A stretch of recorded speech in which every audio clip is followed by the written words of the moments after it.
Thank you sa pagligtas at pagbalik kay Mingming. Naman. Iba ka talaga, Kat. Best volunteer na, best savior pa. Diba, Mingming? Ang galing ni Ate Kat-Kat. What an ideal guy bukod sa gwapo, tapos gentleman. Pagmahal pa siya sa pets. Sana ako rin. Agree ako dyan. Namamahalin ako ni Martin, my loves. Na kapag mapagmahal yung isang tao sa pets, eh sure na mabuti yung puso niya. Ikaw naman kinikilig agad eh. Ako, Kat, feeling thank you so much. Maraming salamat.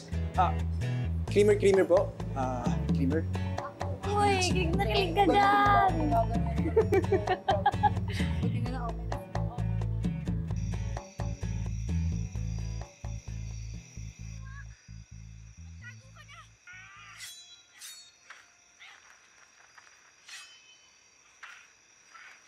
Papa,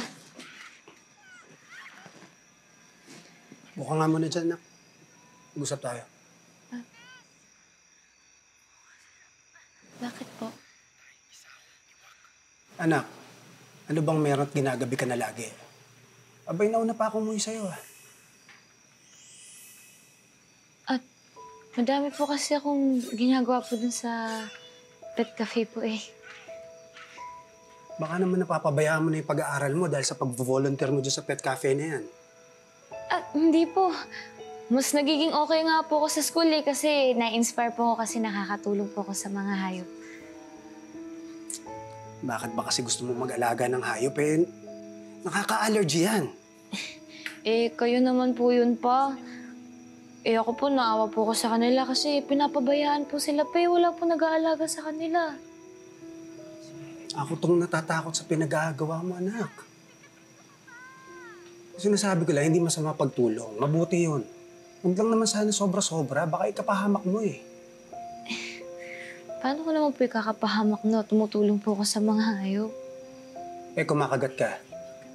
Anak, ayoko magaya ka sa mama mo.